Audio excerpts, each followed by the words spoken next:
Olá, amados, a paz do Senhor Jesus. Meu nome é Enildes Matias, eu sou dona do canal Enildes Matias no YouTube e também Palavra de Deus do ponto de vista feminino no Facebook, né? Então, são dois canais que eu estou começando assim a propagar a mensagem do Evangelho.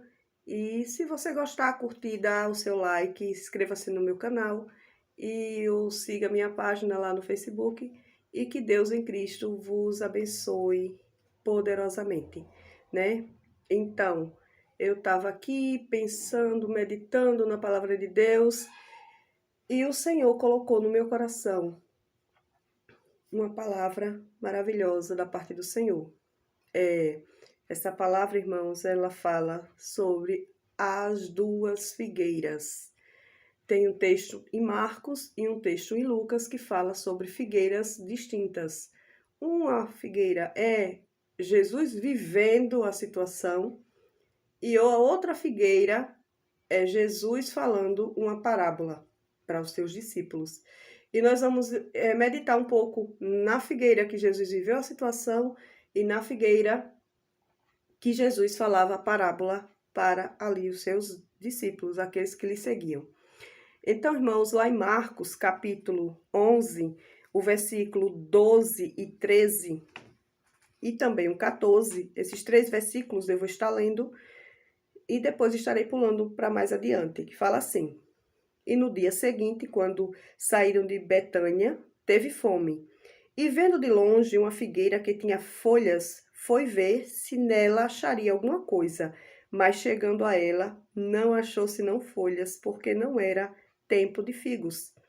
E Jesus, falando, disse à figueira: Nunca mais coma alguém fruto de ti. E os discípulos ouviram isso. Mais adiante, lá no versículo 20 do mesmo texto, do capítulo 11 de Marcos, fala assim: E eles, passando pela manhã, viram que a figueira se tinha secado desde as raízes. E Pedro, lembrando-se, disse-lhe: Mestre, eis que a figueira que tu amaldiçoaste secou totalmente. A figueira secou totalmente. E já lá no livro de Lucas, capítulo 13, já fala de outra situação, que já é uma parábola que Jesus estava contando aos seus discípulos, como eu já falei. Lá no versículo 6 ao 9, e dizia esta parábola: Um certo homem tinha uma figueira plantada na sua vinha, e foi procurar nela fruto, não achando, e disse ao vinhateiro: Eis que há 3 anos venho procurar fruto nesta figueira e não acho. Corta, porque ocupa ainda a terra inutilmente. E respondendo ele, disse-lhe: Senhor, deixa este ano até que eu a escave e a esterque, e fruto ficará. Se não, depois a mandarás cortar.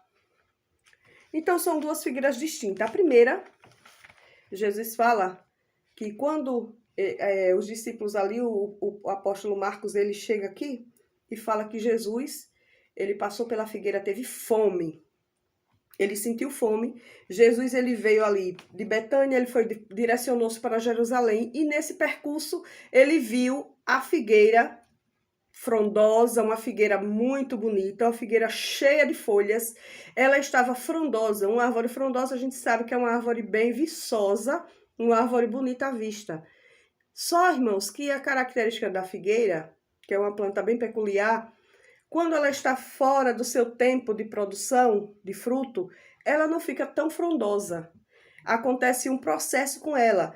Ela não está muito bem, você vê que ela está fora da sua época de produção. Então, ela não está com aquelas folhas bonitas, frondosas. Então, quando ela começa a fazer a mudança de folhagem e começa a dar os seus frutos, ela está bonita, está frondosa, é porque ela tem fruto. Ela tem fruto ali para dar.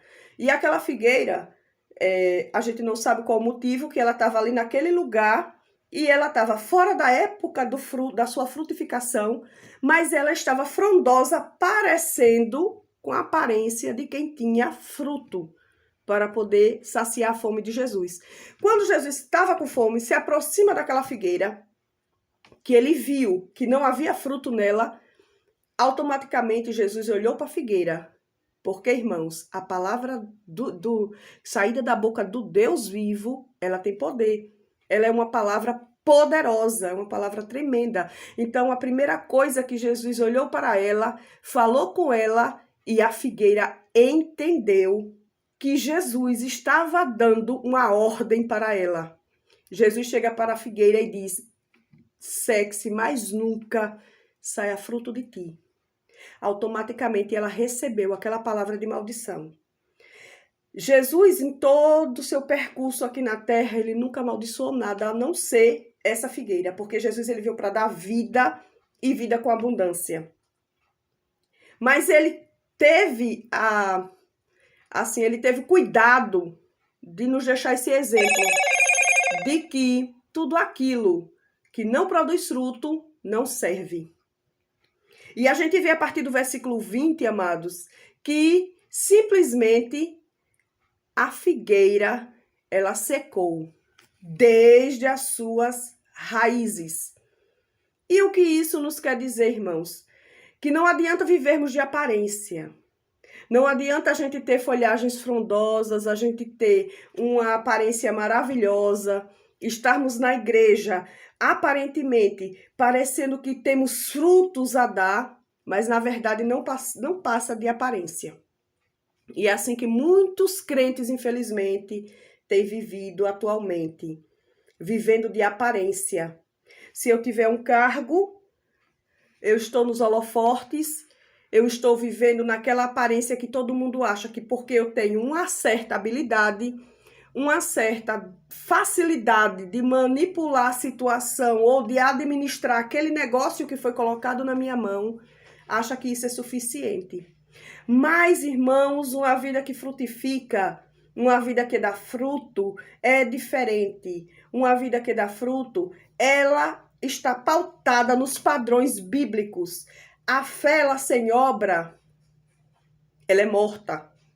Então não adianta a gente ter fé, não adianta a gente estar na casa do Senhor, mas as nossas obras não condizem com a palavra de Deus.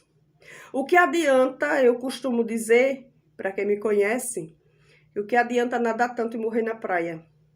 Muitas vezes estamos fazendo a obra do Senhor por aparência, porque a gente quer agradar o homem, porque a gente quer ficar nos holofotes, porque a gente quer ter um local de destaque, como aquela figueira estava ali em um local de destaque, porque chamou a atenção do nosso mestre. Ela estava ali no local de destaque e ela, aparentemente, estava nos padrões de fruto, de dar fruto, mas na verdade fruto nenhum ela tinha, não podia alimentar ninguém.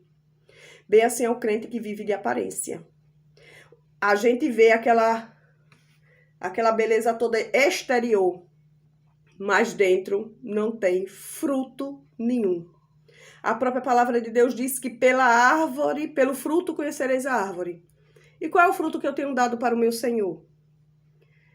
Se eu sou uma árvore que não produz o fruto, ninguém vai ter o conhecimento de que fruto